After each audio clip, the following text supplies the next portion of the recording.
Salut à toi, Réveil. Désolé, Françoise, il est parti. Salut à toi, salut au chat. Ouais, il va, je sais pas si c'est avec que t'allais monter, peut-être qu'il voulait, mais il va t'entendre et il va monter, ça se trouve. Vas-y, vas-y. Ouais, donc en fait, moi, c'était pour parler de. Je sais pas si tu te souviens, il y a 4 ans, je sais pas si tu avais suivi l'épisode de la ZAD, donc où il y avait Alixator, il y avait donc Eric Pérou, il y avait Christophe de Putain de Radio. Tu vois, je sais pas si tu te souviens un peu cette période-là. Je les ai pas connus, non, dans cette période-là, non. Donc en fait, Mais, ce qui mais s'est. j'en ai entendu parler, par contre. Il y avait aussi, comment il s'appelle, Surdoué. Oui, voilà, voilà, c'est ça. Voilà. C'est celui que je connais et que j'apprécie le mieux, je crois. Ouais. Voilà, c'est ça. Donc, en fait, on était parti. Enfin, non. Depuis le départ, donc, moi, je suivais la chaîne Putain de Radio et il avait fait un appel donc à tous les abonnés pour rejoindre les zadistes pour faire un peu plus de nombre, tu vois, pour faire du poids, quoi, un peu plus de poids, quoi. Et de fil en aiguille, il y avait beaucoup de monde qui était d'accord pour y aller. Donc, Christophe, il a organisé une cagnotte. Et donc, par rapport à cette cagnotte, donc à ce que j'ai cru comprendre, il y avait à peu près 1500 euros de cagnotte qui devait servir. Qui c'est euh, Christophe? Christophe qui? Christophe de Putain de Radio. Ah, d'accord. Le gars de la Qui, radio, d'accord. c'était sa chaîne. D'accord, d'accord. Et donc, il avait fait une cagnotte. Donc, apparemment, de ce que j'ai cru comprendre, il y avait. Non, non, je suis pas surdoué 132, pas du tout. Je suis fripanteur, moi, c'est tout. Mais je les ai rencontrés donc à la ZAD. Donc cet argent-là enfin, était pour ceux qui avaient des difficultés à se déplacer ou pour le retour. Et l'autre partie de l'argent, normalement, devait aller aux zadistes pour acheter des pelles, des pioches, des lampes frontales, des tentes, enfin voilà, des trucs pour les zadistes. Et donc, ben, voilà, moi, je me suis rendu par mes moyens faibles à l'époque. euh, je me suis rendu par mes propres moyens donc à la ZAD. Et puis, donc, je les ai rencontrés. Et en fait, ce qui s'est passé, c'est que bah, les 2 premiers jours, en fait, enfin les 2 jours que j'étais au bout de 2 jours que j'étais là, heu,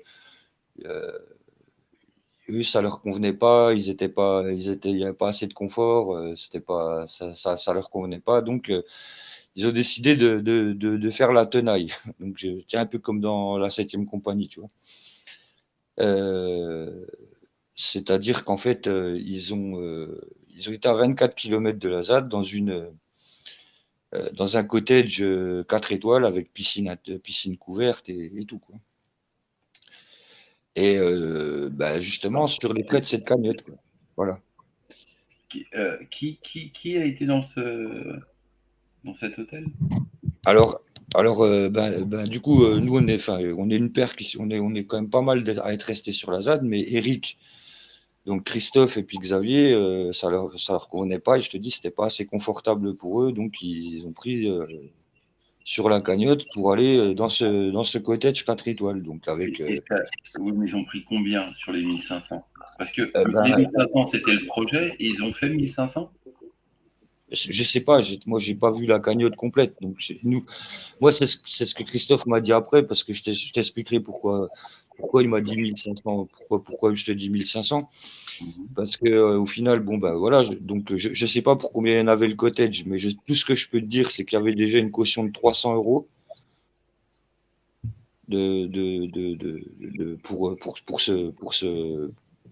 pour ce cottage, enfin ouais, c'était un cottage, c'était un gros bungalow en fait avec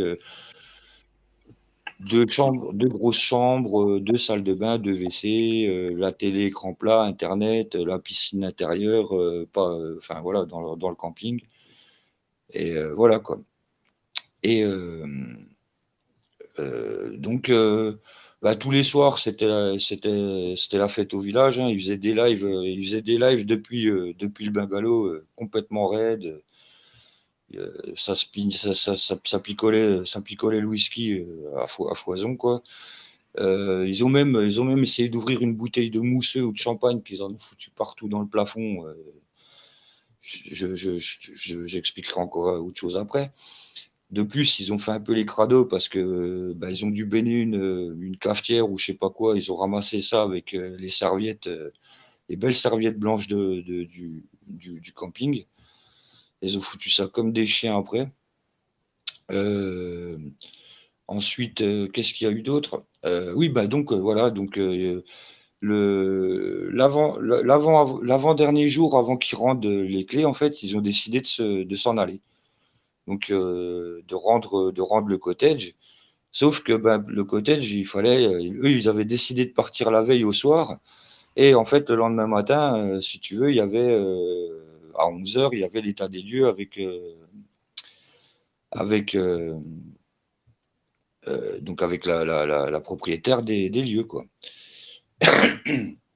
Et puis, en fait, ce qui s'est passé, c'est que on était 4 ou 5, donc déjà, on s'est tapé tout le bungalow à nettoyer. Eux, ils sont partis, en fait, ils ont foutu la merde et tout, ils se sont barrés comme des voleurs sans rien nettoyer. Donc, on s'est tout tapé. On a fait ce qu'on a pu. Résultat des courses, quand la propriétaire est venue faire l'état des lieux, les 300 euros, la copine Moon, elle les a eu dans ses fesses. Voilà. Alors qu'elle touchait le RSA.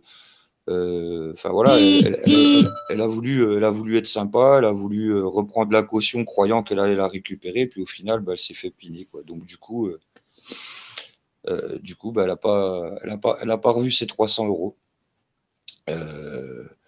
Donc voilà, donc au final, pour les serviettes pleines de café, pour le plafond qui était encore plein de champagne ou de mousseux, au final, les 1500 euros, donc il y a quelques personnes, dont moi, qui ai pu bénéficier d'un peu d'argent de cette cagnotte pour mon retour. Il y en a quelques-uns qui ont eu, parce qu'ils habitaient pas très loin, il y en a il a eu 20 balles, il y en a un autre, il a eu 70 balles, moi j'ai dû avoir 70 balles, un truc comme ça. Mais bon, moi j'ai 1000 kilomètres, tu vois, pour faire de chez moi à la ZAD, quoi, tu vois, donc ça me coûtait bien plus cher que ça, mais bon, voilà, c'est une compensation quand même. Je me plains pas. En gros, il y a eu, et ça je peux certifier parce que c'est Eric qui a été retiré l'argent sur son compte en attendant que les sous de la cagnotte soient versés sur le compte à Christophe. Donc il y a eu à peu près 500 euros de données sur pour donner un peu à chacun pour les trajets. Par contre, les 1000 euros qui restaient, ils ont servi bah, à leur petit plaisir, quoi. Apparemment, de ce que j'ai compris, Eric, il a refait le plein d'éthanol du 4x4 pour rentrer sur le compte. Il y en a un qui est tombé en panne de batterie, il a été s'acheter une batterie donc sur les sous du compte. Enfin voilà, en gros, les 1000 balles qui restaient, ça a servi, ça a pas du tout servi aux zadistes ni à personne. Ça a servi qu'à eux. Puis moi, quand justement, il y avait eu un bordel par rapport à ça, il y avait eu plusieurs chaînes qui avaient fait des lives justement pour en parler, quoi. Et à l'époque, moi, je me rappelle, ça avait été mon tribunal sur la chaîne de Exister en liberté, parce qu'elle était aussi dans le truc, enfin, pas dans la cagnotte, mais elle suivait de près, quoi. Et du coup, ce soir-là, en fait, ça a été mon tribunal, sur la chaîne d'Exister en liberté. Et puis, voilà, on m'a foutu dans la gueule, ouais, mais t'as bien été content de profiter, de venir te baigner dans la piscine. Ouais, c'est sûr, ouais. En attendant, je me suis baigné la veille dans la piscine, certes, sauf que le lendemain, j'étais au turbin à nettoyer leur merde qu'ils avaient foutu pendant leur petit séjour, quoi. Parce que c'est bien beau d'être bourré tous les soirs, mais bon, à un moment donné, quand tu fais le dégueulasse, que tu craques tout, forcément, voilà, c'était une maigre compensation d'aller me baigner un soir dans la piscine, tu vois ce que je veux dire, quoi. Tu vois, sachant que nous, on dormait à même le sol, dans une tente, sans matelas, sans rien. Tu vois, faut voir. Et Pérou là-dedans? Pardon? Et Pérou là-dedans? J'ai pas, j'entends pas bien. Pardon. Pérou, Pérou. Ouais. Ah ben, ils étaient partis. Je te dis, Eric, Pérou, Christophe et puis Xavier sont partis la veille. Donc, ils se sont barrés. Mais bon, plein de petits plans comme ça. Normalement, Eric, il avait un gros 4x4. Il était censé nous exfiltrer s'il y avait besoin en cas d'urgence. Il y a une fois où on l'a appelé parce que bah, justement il y avait un cas d'urgence. Il a dit ah bah non je peux pas, j'ai qu'une place dans le 4x4, je peux pas venir vous chercher. Donc au final, tu vois, c'est là que tu te dis ben franchement voilà dans une lutte, dans une guerre ou un truc comme ça, ben si tu as besoin de lui, compte pas sur lui quoi, en gros, tu vois. Et puis voilà, voilà, c'était tous des petits trucs comme ça qui ont fait que ben je sais pas moi, j'ai été je l'ai eu en face de moi. Ben, je sais pas, moi je vois que tout le monde le craignait. Et, moi, c'est pour ça, j'ai entendu des échos après. Il a parlé avec des gens. Il a dit ah, Free Panther, c'est pas un mot, c'est un bon gars, c'est pas un mauvais. Si je devais partir en guerre un jour, c'est avec lui que je partirais. Ben, moi, c'est pas avec Eric Pérou que je partirais en guerre. Je vous le dis tout de suite, quoi. Voilà quoi. Mais je pense qu'il y en a qui me connaissent. Jenska, il me connaît déjà depuis un moment. Potsy aussi, je sais plus s'ils étaient là à l'époque de la ZAD. Si, Jenska, il me semble qu'il était là à l'époque de la ZAD. Mais voilà, moi, tout ce que je Mais sais, c'est que. Pérou, il avait quel rôle dans tout ça, en fait? Comment? Je t'entends super mal. Pérou, il avait quel rôle dans tout ça, en fait? Ben, je sais pas trop parce qu'au final, ben, c'était un petit peu les deux organisateurs, les trois organisateurs avec Xavier, quoi, ou avec ouais, 132, quoi. C'était un peu les trois organisateurs, si tu veux. Et du coup, Alors, tout. alors, il y a Brit qui te demandait, est-ce que tu sais comment contacter Surdoué? Ben, tu vas sur sa chaîne. Ouais, mais est-ce que tu n'as pas un Sa moyen chaîne. plus rapide pour elle? Non, ben moi j'ai pas ses coordonnées, quoi. Non, j'ai pas ses coordonnées personnelles. Je peux pas te Hmm. dire.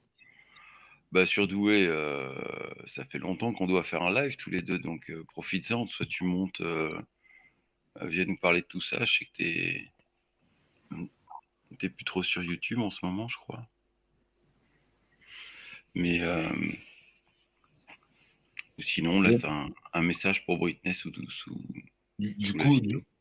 Ouais. bon bah après voilà, moi quand j'entends parler ouais d'arnaque, bah c'est pas une histoire de d'arnaque là, c'est une histoire que on sait pas. Moi c'était Christophe l'organisateur de la cagnotte, mais après la cagnotte elle a été, je te dis, elle a plus été dispatchée pour des besoins personnels plus que. Et puis comme je dis, c'est Mais après, la après, petite qu'est-ce moue. que tu as pensé de l'évolution de Pérou quand tu as suivi ses lives? Bah moi, il y a un truc tu vois, c'est de là que j'ai arrêté en fait de regarder les vidéos. Moi, je me souviens de deux vidéos, dont donc une, je sais plus si c'est Eric ou Lolo qui l'a fait la vidéo, mais c'est quand ils ont fait le toit de Patricia, par exemple. Euh, j'ai vu qu'ils avaient détuilé donc le toit de chez Eric, parce ils avaient détuilé leur toit, ils avaient gardé les tuiles. Et du coup, ils ont refilé les tuiles de chez Eric, qui était donc pas mal usagées déjà. Ils ont refilé ça à Pascal. Et eux se sont achetés des tuiles toutes neuves, quoi. Et j'ai entendu une autre vidéo où c'est Lolo, par exemple, non, c'est Lolo qui, pas par exemple, c'est Lolo qui tape un peu la crise contre Patricia en disant que Madame voulait péter plus haut que son cul parce qu'elle voulait des fenêtres PVC couleur bois, et que ça coûtait plus cher parce que c'était couleur bois, ça coûtait plus cher que des blanches, donc on lui mettra des blanches et puis c'est tout. Alors que ben en fait moi je me suis renseigné, j'ai regardé les prix, c'est exactement le même prix, quoi, que ce soit coloré couleur bois ou que ce soit couleur normale, c'est le même prix. Donc tu vois, et de plus je me suis aperçu que peu de temps après, ben chez Eric et Lolo, ben, du coup, c'était des fenêtres PVC couleur bois, quoi. J'étais un peu dégoûté, c'est de là que J'ai dit, allez, je me désabonne, c'est bon, c'est dégueulasse ce qu'ils ont fait. Voilà. J'étais un petit peu blasé pour ça. De plus, moi, je suis dans le bâtiment, donc je connais un petit peu aussi, je connais un petit peu la maçonnerie, tous ces trucs-là. Et moi, je me suis aperçu d'un truc, c'est que ben, le tuyau d'évacuation qu'ils ont fait à l'extérieur, euh, avec le regard, avec un regard là, en béton, en fait, déjà d'une part, il n'y a pas assez de pente, et puis de deux, c'est pas assez profond parce qu'il faut se dire que la Bulgarie, c'est quand même un pays froid. Ils ont même le tuyau PVC. Je sais même pas si la terre elle est à 5 centimètres au-dessus du PVC, alors que normalement, pour des températures comme ça, c'est 30 ou 40 quoi, minimum. Tu vois. Enfin, j'ai remarqué plusieurs trucs comme ça qui pour moi, pareil. Les fissures, tu trouves que c'est dangereux? Tu crois que il pourrait y avoir des risques que quelque chose s'écroule? Ou Bah, t'as vu, il y avait quand même beaucoup de fissures. Moi, je suis assez impressionné. je connais pas la qualité, si tu veux, je connais pas la qualité du sol en Bulgarie, donc je pourrais pas te dire en dessous si c'est de la terre meuble, si c'est de la terre glaise, tu vois, il y a ça qu'il faut prendre en compte. Il Non, y a mais la sismographie, t'as enfin, pas, tu sais, t'as pas vu les photos sur les lives de François? comment? T'as pas vu les photos sur les lives Oui, de oui, François? oui, j'ai vu les photos, mais le truc c'est que ben, je rejoins ce que disait, je crois que c'est H qui disait qu'a priori, comment dire, si, enfin, une fois que les travaux étaient finis, qu'il fallait attendre que tout soit que tout soit bien fissuré pendant 3 ou 4 ans, je sais plus, que tout soit bien tassé et que seulement à partir de là, on peut attaquer les fissures. Mais moi, je pense que le danger, il vient avant, quoi. Parce que si jamais c'est un mur porteur ou un linteau ou n'importe quoi qui vient à péter, franchement, c'est la charpente qui tombe et puis ben celui qui est en dessous, ciao, quoi. Tu vois? Donc, je pense que ouais, des fissures comme ça, en plus au bout de 2 ans, c'est pas logique, quoi. Normalement, c'est au bout de 10 15 ans qu'on a des fissures comme ça, quoi. Tu vois, quand ça a bien travaillé. Après, comme j'ai entendu Hervé qui disait que les fondations apparemment n'étaient pas aussi importantes qu'en France. Donc, tu vois, et le fait est qu'ils ont remis du poids dessus. Et ils n'ont pas remis du moindre poids. Ils ont remis du béton armé, tu vois, des trucs comme ça. Donc, forcément, ça reprend du poids, quoi. Donc, du poids sur une fondation qui n'est pas adéquate, ben, ça passe pas, quoi. Tu vois. J'ai vu les photos, hein. J'ai vu, c'est pas chouette, hein. C'est pas chouette, hein. En même temps, quand tu rebourres de la mousse expansive dans les murs, forcément, la mousse expansive, c'est pas du ciment, c'est pas du béton. Moi, j'ai vu des trucs, je vous dis, sur certaines vidéos, j'ai halluciné. Je fais, ah ouais, quand même, quoi. Putain, pour quelqu'un qui est architecte, ça fait bizarre, quoi. Qui est architecte? Bah, c'est Eric, je crois, qui disait qu'il avait été, enfin, qu'il avait des notions ouais, dans le site d'architecture, ou je sais plus. Enfin, D'accord. dans l'immobilier, il était calé dans l'immobilier. Donc, bah, quand tu es calé dans l'immobilier, déjà, tu sais très bien que quand tu refais une maison, c'est-à-dire quand tu rénoves une maison, déjà, on s'occupe déjà de tout ce qui est murs porteurs, quoi, les murs principaux. Donc déjà, si on a des fissures au niveau des murs porteurs, c'est déjà à partir de là qu'il faut commencer à s'inquiéter, à se dire peut-être il faut ceinturer, peut-être faut renforcer au moins le bas pour que après on puisse mettre quelque chose dessus, quoi. On est bien d'accord. Tu es d'accord avec moi là? Je te suis, vas-y. Donc le problème c'est que voilà, moi, je pense que dans les maisons qui ont été rénovées là, je pense qu'il y aura des mauvaises surprises, sans porter préjudice.